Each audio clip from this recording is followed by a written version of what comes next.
तो चलिए हम आ चुके हैं सेंटेंस के बारे में बात करने के लिए। पहला आपका टॉपिक जो है वो है आपका सेंटेंस कि सेंटेंस क्या है और हमें इसको किस तरीके से कवर करना है। देखिए स्टूडेंट्स, सबसे ज़्यादा आप लोग को दिक्कत आती है कि छोटे छोटे जो बच्चे हैं उन्हें यही पता नहीं चलता कि सेंटेंस होते क्या हैं। सेंटेंस इनकम्प्लीट अगर सेंस निकालेंगे तो वो सेंटेंस नहीं कहलाएगा, वो आपका फ्रेज़ कहलाएगा। क्या कहलाएगा? फ्रेज़। लेकिन यहाँ हमें बात करनी है सेंटेंसेस के बारे में कि सेंटेंस एक्चुअली है क्या। चलो शुरू करते हैं। इससे पहले हम आपको बता दें कि सेंटेंस से पहले हम अल्फ़ाबेट को देखते हैं। अल्फ़ाबेट है क्या? आप सभी को पता है कि जो अल्फ़ाबेट होती है, अल्फ़ाबेट में आपके 26 लेटर्स होते हैं। क्या ये अल्फ़ाबेट? ठीक है, तो हम लोग बात करें अल्फ़ाबेट में कितने लेटर्स होते हैं? 26। ये आपके 26 लेटर्स हो गए। अब 26 लेटर्स में हम इनको दो कैटेगरीज में डिवाइड कर देते हैं। पहला आपका हो जाता है वॉवल और दूसरा हो जाता है आपका कॉन्सोनेंट। ठीक है, कॉन्सोनेंट्स। जो कॉन्सोनेंट्स होते हैं वो 21 हो जाते हैं, जो वॉवल होते हैं वो 5 होते हैं। अच्छा, वॉवल कौन कौन से होते हैं? जैसे ए हो गया, ई हो गया, आई हो गया, ओ हो गया, यू हो गया, और बाकी का जो रिमेनिंग हो जाते हैं जैसे बी, सी, डी, एफ एट्सेट्रा, मतलब ये सारे आपके क्या हो जाते हैं? कॉन्सोनेंट हो जाते हैं। भाई अब हमें ये थोड़ा सा पता करना है कि हम इसको किस तरीके से यहाँ तक पहुँचें सेंटेंस से।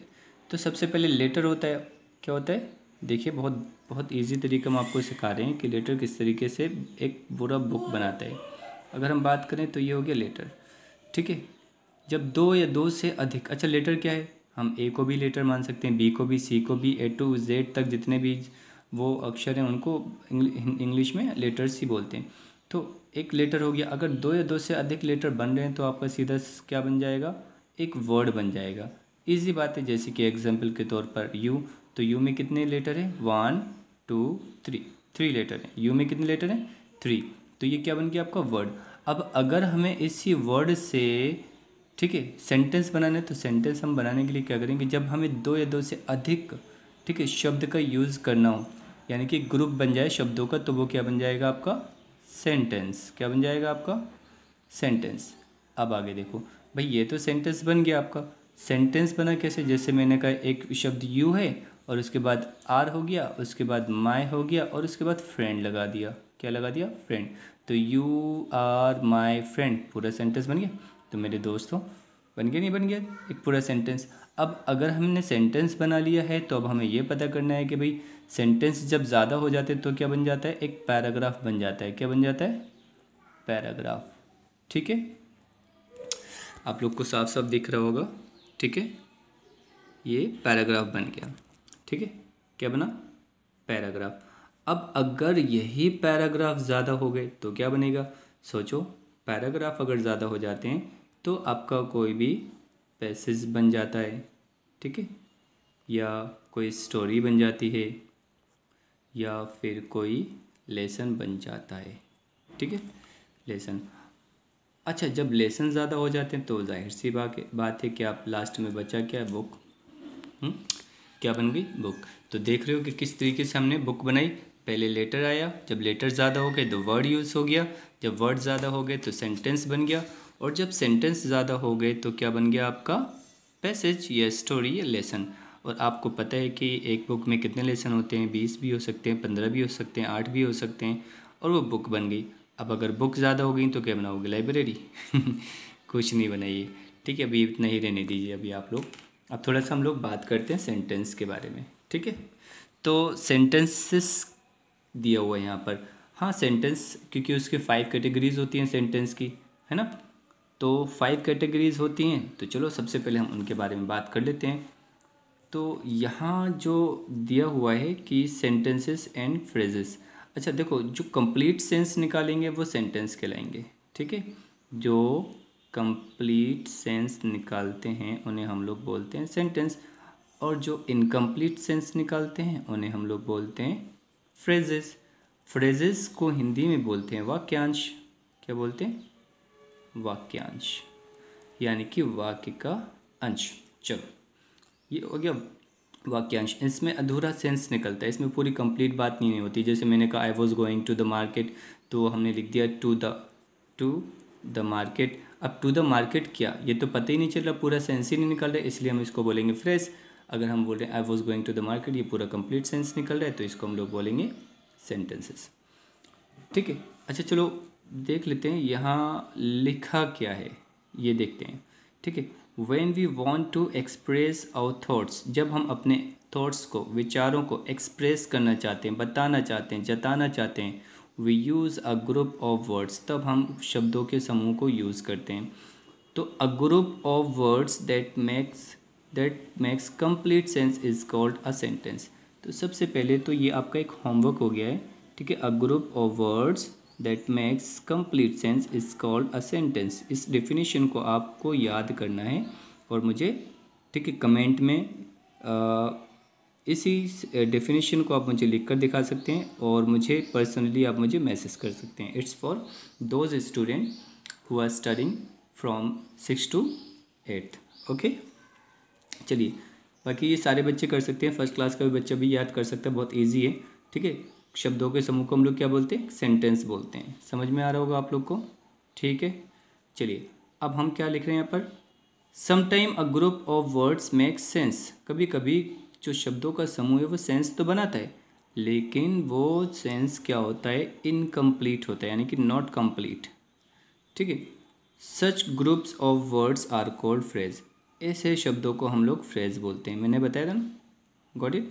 चलिए अब जैसे एट एन इवेंट, ठीक है, एक मौके पर, अ बिलियन लाइफ्स, तो ये क्या है, एक फ्रेजेस। क्योंकि देखो एक वर्ड आपका तो ये हो गया, ठीक है, दूसरा वर्ड आपका ये हो गया, तीसरा ये हो गया, तो 1 2 3 वर्ड मिल गए। ये भी आपका क्या बना, एक सेंस निकाल रहा है, बट कंप्लीट सेंस नहीं निकाल रहा है। तो अ बिलियन लिव्स, ये भी आपके कंप्लीट सेंस नहीं निकाल रहे, इसलिए आपका क्या कहलाएगा, ये आपका फ्रेज। Got it guys.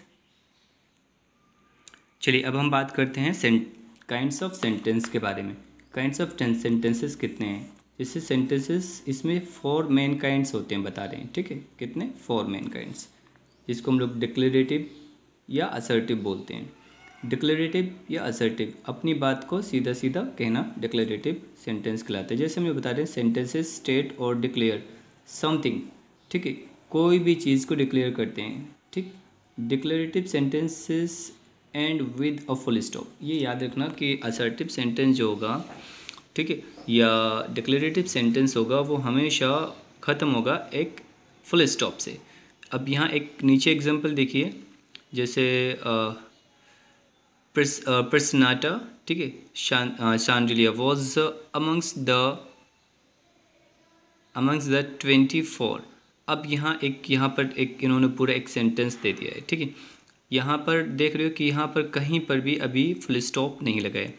अगर हम आगे देखते हैं, children who got the national bravery award in 2012, तो यहाँ देखो 24 थे और उनमें से बताया है कि मुश्किल से मुश्किल कितने बच्चे, जिन बच्चों ने पार्टिसिपेट किया था, ठीक, उनको क्या मिला, अवार्ड भी मिला हुआ है।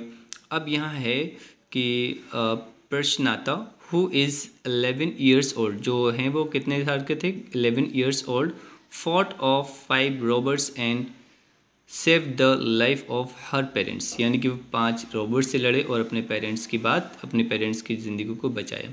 तो यहाँ देखो एक तो बात यहाँ पूरी तरीके से कंप्लीट हो रही है, ये डिक्लेरेटिव सेंटेंस हो गया। दूसरी बात तो यहाँ कंप्लीट हो रही है, तो यहाँ भी आपका डिक्लेरेटिव सेंटेंस हो गया है।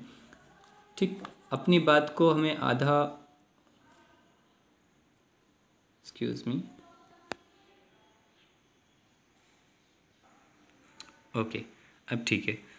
तो ये देख रहे हैं कि अपनी बात को उन्होंने पूरा कंप्लीट कर दिया, that is been called your declarative sentence. अब इंटरोगेटिव सेंटेंस क्या होता है, इंटरोगेटिव सेंटेंस में हमेशा क्वेश्चंस पुटअप किए जाते हैं। क्या, क्वेश्चन पुटअप किए जाते हैं और वो हमेशा क्वेश्चन वर्ड से ही एंड होंगे। जैसा कि आप देख रहे हैं, व्हेन डिड दिस हैपन, ये कब हुआ, विच स्टेट डज प्रश्नाता बिलोंग टू, वो कौन से स्टेट से बिलोंग करता है। ये हो गया आपका इंटरोगेटिव, जिसमें हम क्वेश्चन पुटअप करेंगे और लास्ट में देखो क्वेश्चन मार्क भी लगा हुआ है। अच्छा, क्वेश्चन मार्क देखो, ये लगा हुआ है ना क्वेश्चन मार्क, ये एक की लगा हुआ है। आगे देखते हैं। Imperative sentence express a command, make a request और सजेशन। इम्पेरेटिव सेंटेंस वो होते हैं उन्हें कमांड, उनमें कमांड आ जाती है, ऑर्डर आ जाता है, रिक्वेस्ट आ जाती है, एडवाइस आ जाता है, सजेशन आ जाता है। Leave my parents alone command, ठीक है, यहाँ पर मेरे पेरेंट्स को अकेला छोड़ दो। कुड यू प्लीज़, अब देखो प्लीज़ आ गया तो यहाँ पर रिक्वेस्ट आ गया। जहाँ सेंटेंस में प्लीज़ यूज़ हो जाता है वहाँ सेंटेंस वो आपका रिक्वेस्ट का यूज़ हो जाता है। That is your also imperative sentence. अब यहाँ देखो प्रश्न आता शुड नॉट, यहाँ शुड का यूज़ किया तो यहाँ तक याद रखिए कि सजेशन और एडवाइस का यूज़ करते हैं। जहाँ शुड यूज़ हो जाता है वहाँ सजेशन और एडवाइस का यूज़ करेंगे। जैसे हम कहें कि स्टैंड अप तो ये एक ऑर्डर हो गया, मूव अवे फ्रॉम हियर तो ये भी एक ऑर्डर हो गया, शट अप तो ये भी ऑर्डर हो गया, you should respect your parents तो ये एक एडवाइस होगी। तो ये सब कौन से सेंटेंस हो गए, इम्पेरेटिव, है ना। अच्छा आगे देखें। एक्सक्लेमेटरी सेंटेंसेस दिए हैं यहाँ पर। एक्सक्लेमेटरी सेंटेंसेस वो सेंटेंसेस होते हैं जिनमें हम लोग सडन फीलिंग्स को या इमोशंस को एक्सप्रेस करते हैं, और वो हमेशा किससे एंड होंगे, एक्सक्लेमेशन मार्क। एक्सक्लेमेशन मार्क देखो कि आपको दिख रहा है, ये है एक्सक्लेमेशन मार्क, इस तरीके से लगा देते हैं एक्सक्लेमेशन मार्क।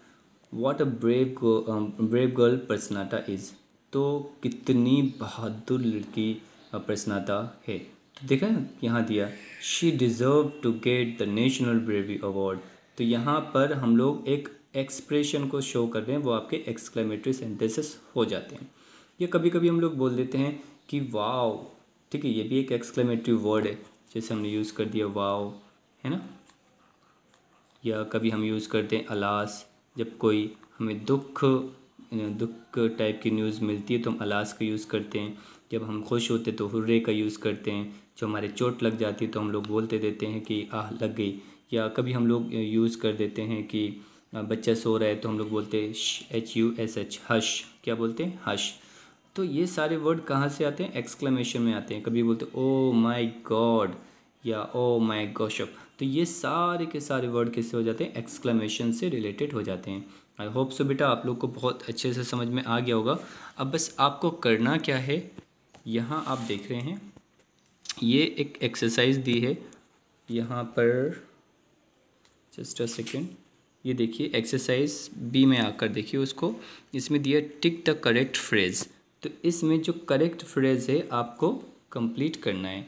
इसके लिए आपको बुक चाहिए है, और अगर आपको इतना दिख रहा है 6 तक, ठीक है, 6 तक आप कंप्लीट कर दीजिए। बाकी उसके बाद हम कंप्लीट करके आपको दे देंगे, क्योंकि वीडियो बहुत ज़्यादा लेंदी हो जाएगा तो फिर आप लोग को समझ में नहीं आएगा। इसलिए अभी आप सिर्फ और सिर्फ ये एक्सरसाइज घर पे कर लीजिएगा। Thank you.